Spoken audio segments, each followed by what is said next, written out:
Vous avez dit 2,7 l'argent qui a été donné aux agriculteurs euh, euh, en 2020. Et je sais que c'est quelque chose de très qui crée la controverse. Ça crée un cercle vicieux dans le système parce qu'il semble que il y a de l'eau, il y a des fertilisants des subventions sur les prêts et d'autres aides. Ça, c'est les aides en Inde. Et donc, juste dites-moi, d'un point de vue économique, pour moi, vous nous avez expliqué le point de vue économique, mais moi, ce qui m'intéresse, c'est la question politique. Comment est-ce on change ce système d'aide? Qu'est-ce qui pourrait faire changer, pas seulement en Andhra Pradesh, puisque c'est les meilleurs élèves, mais dans les autres États de l'Inde, qu'est-ce qui pourrait faire changer les choses? Et comment est-ce que le gouvernement central euh, regarde ce modèle? Qu'est-ce qu'ils en pensent? Et collègues également, si vous avez d'autres questions, n'hésitez pas. Vous pouvez utiliser le chat et vous donnerai la parole. Donc, Vijay, à vous. Léonard? Il faut que l'on travaille intelligemment. Je ne peux pas dire arrêtez les aides. Non, ce n'est pas possible. Je dis au gouvernement que cela aide les agriculteurs à vivre. Et alors, investissez pour que les agriculteurs vivent mieux pour leur santé et pour la santé du sol. La réduction des aides est un bioproduit de transformation. Si l'agriculture utilise moins d'eau ou moins d'électricité, c'est très intéressant. Mais ce que je dis, c'est d'abord, faisons le changement.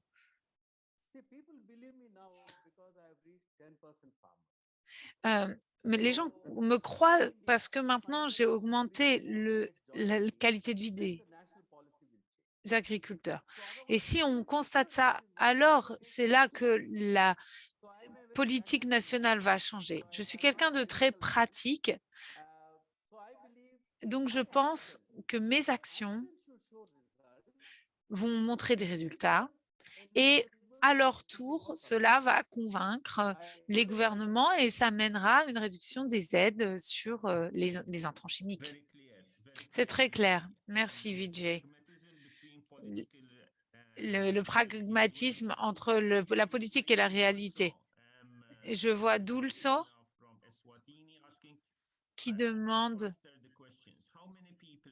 combien de personnes peuvent voir et vivre sur un hectare qui est traité en agriculture naturelle.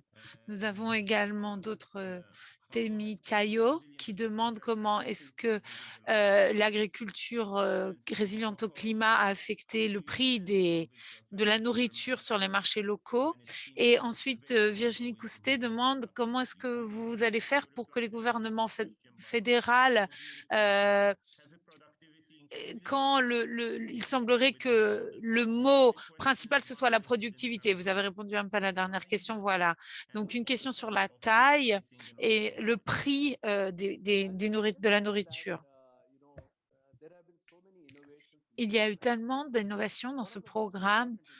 L'une des innovations principales, c'est dans les zones semi-arides, vous avez une semence. Et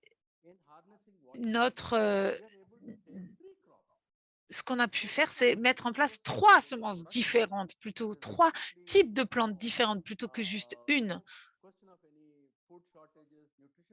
Et du coup, nous n'avons pas de problème de manque de nourriture ou de manque de nourriture nutritive.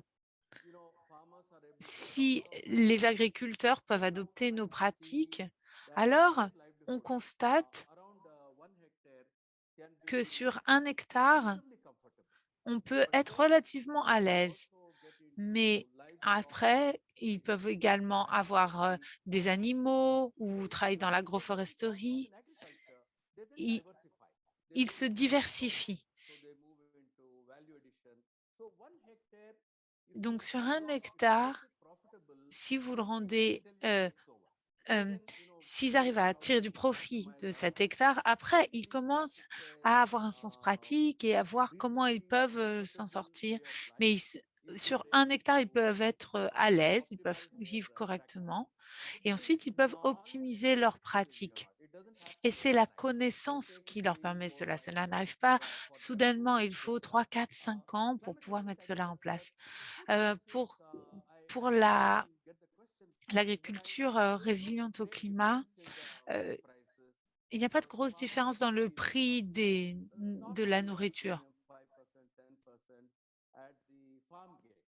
So this feeds into the local economy. So Ça va local dans there is no great l'économie locale et la chaîne de valeur locale, donc il n'y a pas de grande différence de prix. Ça n'a pas d'influence sur les prix. I'm happy to report that within the Pour national government also, Au niveau the du Alliance gouvernement Youth Aayog itself national, is pushing for this in all the on states. a We have the Ministry of Rural on Development, a le ministère Ministry of Social du Services, développement and rural, le so ministère there are, de we l'économie noticed there sociale, have been etc., the qui travaillent pour or pousser even pour local la mise governments en place de ce who are type opposed to this, but we also have that. d'agriculture. Mais So nous avons I think également I just don't I don't know how to put des it, agriculteurs but the phares. success on ground which convinces people to change. Et je pense que c'est le Otherwise, succès what we sur are le seeing terrain qui similarly what is convainc happening les autres de so in continuer fact de I wish there changer. more states to join Donc, and si j'arrive à avoir the plus d'agriculteurs qui vont legislature on policies rejoindre should notre also programme, alors on aura une influence sur les changements politiques. Il y a merci Vijay, des questions sur les femmes et le composant de travail des femmes.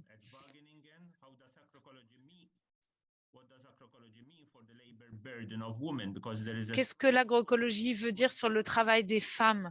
Parce qu'il y a peut-être un élément qui n'est pas pris en compte, le temps qu'elles y passent et les opportunités de cet élément n'est pas forcément pris en compte. Et il y a différence entre de différents niveaux.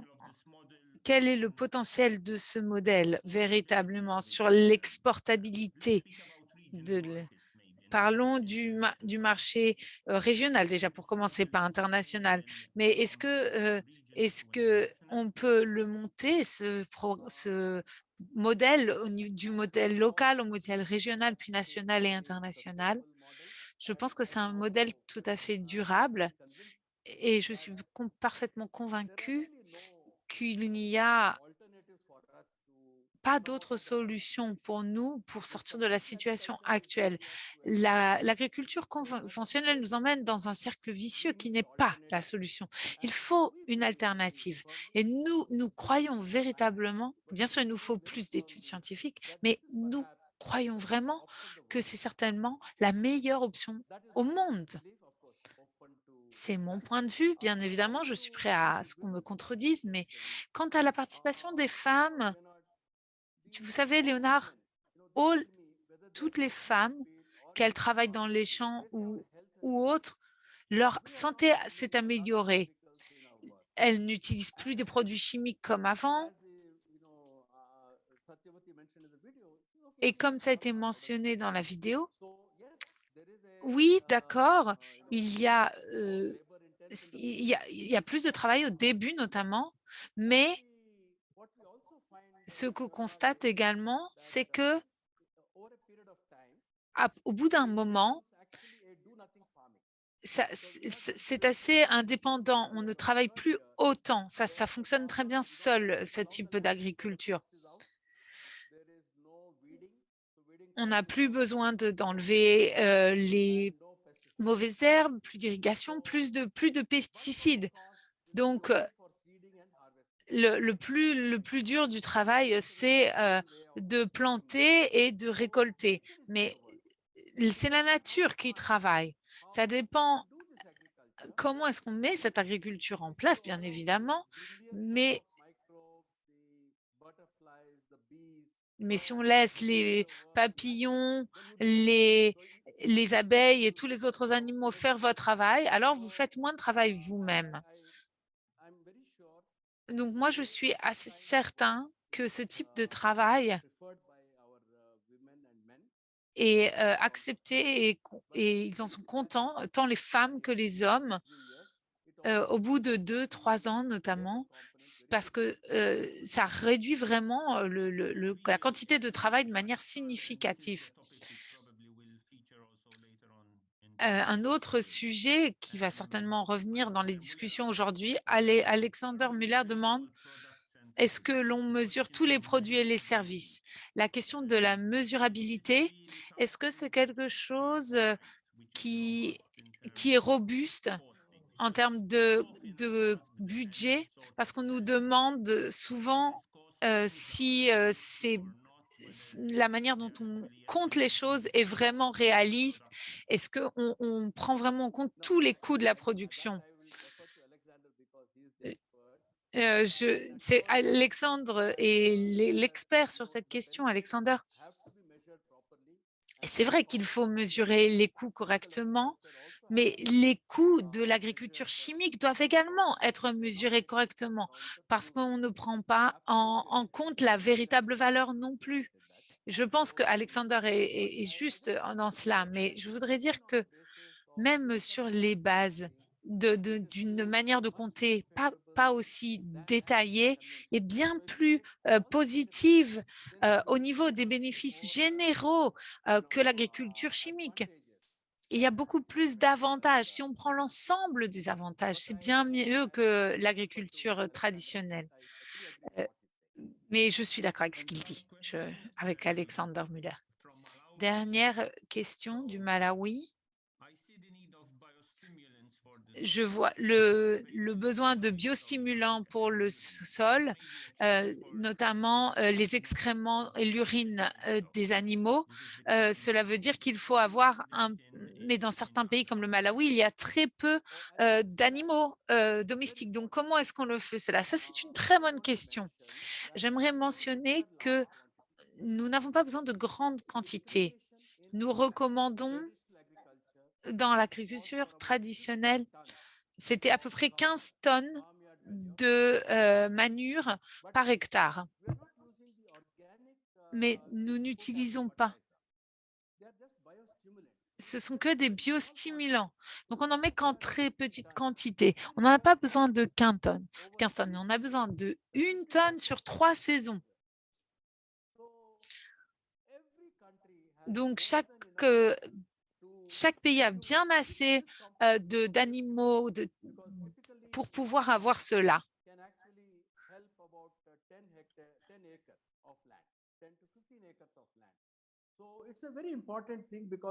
C'est très important parce qu'on a l'impression que l'activation bio doit avoir plus d'intrants biologiques, mais non, ce n'est pas le cas. Nous pensons qu'il y a suffisamment de minéraux dans le sol et dans l'air également pour fournir la biologie nécessaire au sol. Je sais que j'entre dans les sujets de Walter et de Gravy, mais je voudrais juste mentionner, vous n'avez pas besoin de grandes quantités d'intrants organiques. Ce n'est pas un problème si vous voulez faire cela à plus grande échelle. Et dans 4, 5 ans, même il y a de moins en moins besoin de biostimulants. C'est ce que nos agriculteurs nous disent. Parce que la biologie du sol est optimale, alors vous n'avez plus besoin d'autant de biostimulants. Vous en avez besoin au début parce que vous avez un sol qui a été trop stressé, trop abîmé. Mais une fois que le sol a repris son naturel, vous n'en avez plus autant besoin. Donc, je suis sûre que le Malawi a suffisamment de bétail pour pouvoir avoir assez de biostimulants pour. Il n'y a pas de pays dans le monde qui n'a pas assez de bétail pour ce faire. Nous utilisons vraiment qu'un tout petit peu d'intrants organiques.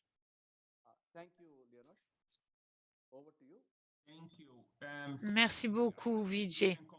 Je pense que l'on peut conclure. Et tout d'abord, je, je sais qu'il y a d'autres questions et Hélène, nous pouvons les envoyer à nos panélistes parce que ça va enrichir le débat. Mais Vijay, si en une phrase, synthétiser, qu'est-ce que vous nous diriez que d'un point de vue complètement indien, qu'est-ce que vous nous diriez qu'il faut que l'on retienne?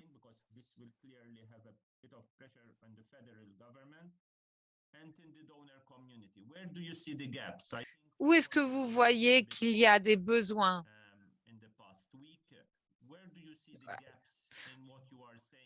entre ce que vous dites, transmettez à la communauté internationale? Est-ce que vous voudriez voir dans la communauté internationale?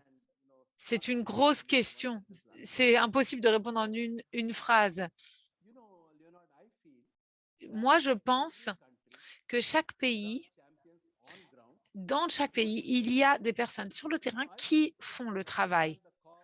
Donc, plutôt que la COP et toutes ces grandes discussions, moi, je demanderais aux communautés locales qui sont sur le terrain, vous regardez sur le terrain de ce qui se passe sur le terrain, si vous pouvez multiplier ces personnes qui font cela et essayer d'envoyer de l'argent du gouvernement, par exemple, au Malawi, quelles sont les personnes qui déjà font cela sur le terrain? Comment est-ce que vous pouvez multiplier cela? Pour moi, je pense que